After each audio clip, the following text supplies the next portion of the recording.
วิดีโอนี้มันจะต่อจากโตเมื่อกี้เนาะ hosting โลตัสเนาะเอาสมัครแล้วก็จ่ายเงินสมัครเรียบร้อยส่งเมลมาให้เรียบร้อยเนาะขั้นตอนต่อไปเนาะให้เข้ามาที่หน้าเว็บของ Interstellar แล้วก็ดาวน์โหลด MP5 ของ Interstellar เนาะ Creating นี่แล้วก็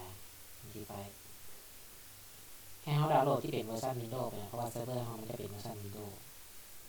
หลังจากดาวน์โหลดแล้วเนาะมันก็จะเนี่ยขึ้นเป็นไฟล์ที่ตั้งเนาะขั้นตอนต่อไปนะแม่เอามาคลิกใส่คำว่าค้นหาเนาะเขียนคำว่า remote เนาะ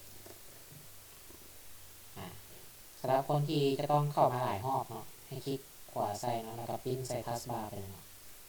เนี่ยเราก็จะปรากฏขึ้นนี่เลยมันจะได้สะดวกขึ้นเนาะเวลาเราจะใส่คลิกใส่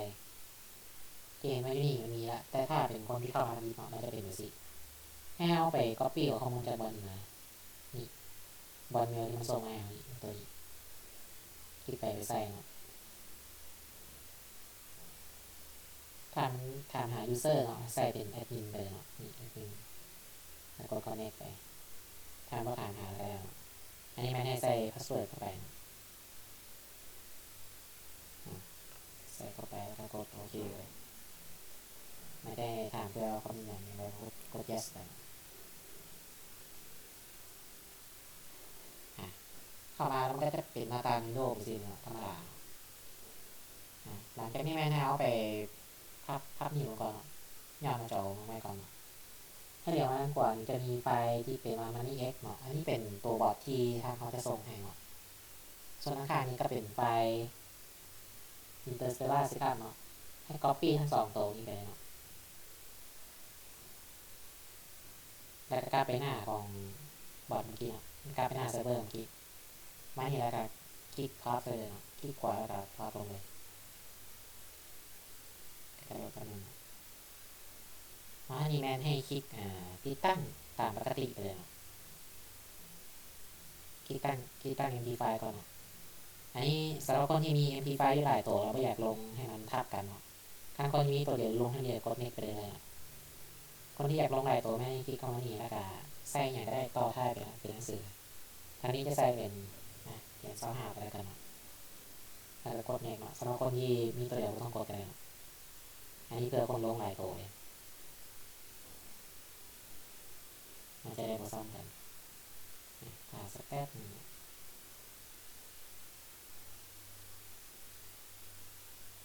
กด finish เนาะแบบนี้ก็ดาวน์โหลดนี่ Windows Server เขาจะเหมาะกับการรันโปรแกรมยาวๆแต่ว่าการเปิดโปรแกรมจะใช้ CPU มันหนักแน่นอน CPU มันน้อยคลิกกับคลิกใส่ MP5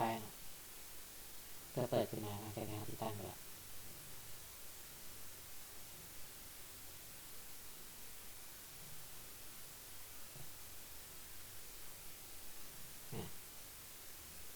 อันนี้แมนให้เขาล็อกอินเข้า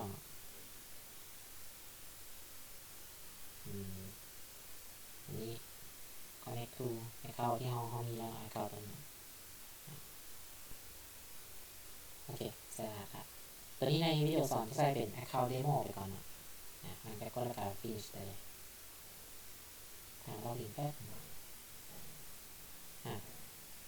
เข้าผิดแล้วใส่ไหนคลิกเข้ามาเบื้องขวาที่แทนแล้วกันอันนี้ใส่เขาน่าจะใส่เลขที่หนึ่งรอแป๊บเปลี่ยนมาใหม่ละเอาเมื่อกี้กดรหัสผิดเนาะอย่างนั้นหลังจากเขาล็อกอินเข้ามาได้แล้วเนาะให้เอาเมาส์มาเลื่อนใส่แถวซิมโบลเนาะแล้วก็สกอร์เมาส์กิ้งลงมาเรื่อยๆเนาะจะเห็นเป็นไม้บวกสีเขียวน้อยเนาะคลิกใส่แล้วก็พิมพ์ใส่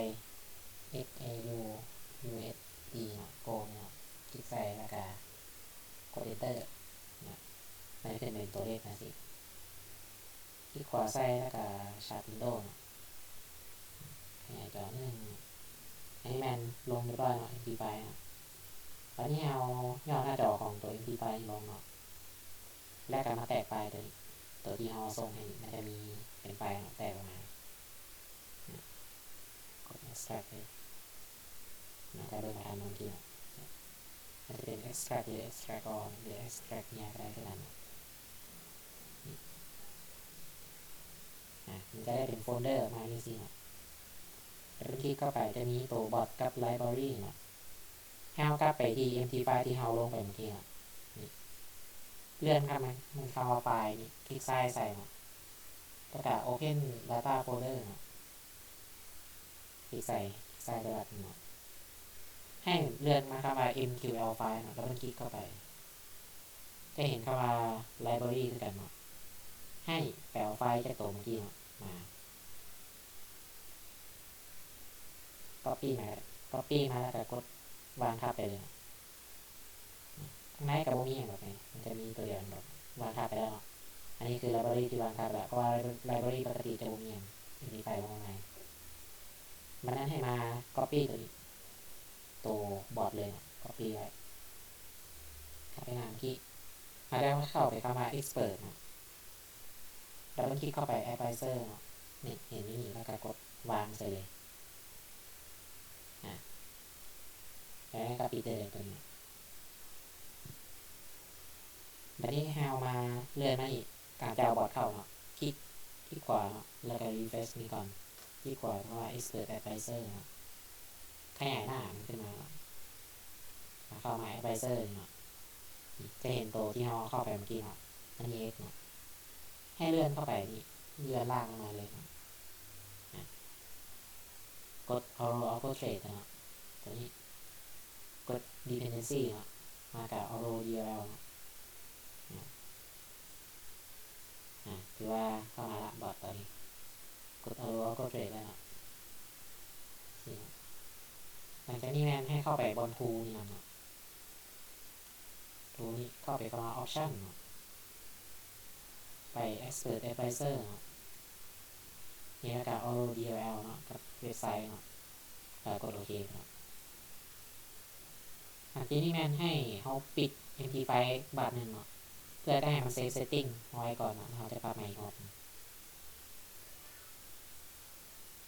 แล้วก็ปิดแล้วก็ดับเบิลคลิกเข้าไปเปิดขึ้นมาใหม่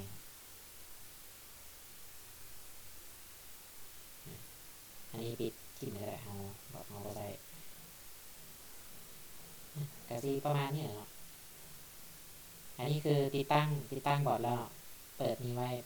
เนาะแล้วก็เปิดที่เขียนไว้ส่วนบอร์ดมันจะยังมาทำงานเนาะคันสเตตัสพอสเนาะจะยังมาทำงานเนาะถ้าคลิกปุ่มที่เขียนเนาะปุ๊บเป็น working เนาะมันจะถือว่าทำงานละตอนนี้แต่เมื่อที่เป็นวันอาทิตย์เนาะฉะนั้นมันยังมาทำงานเนาะเบิ่งทูเมื่อกี้โอเคมีการเอาถือว่าประมาณนี้เนาะเรื่องบอร์ดเนาะ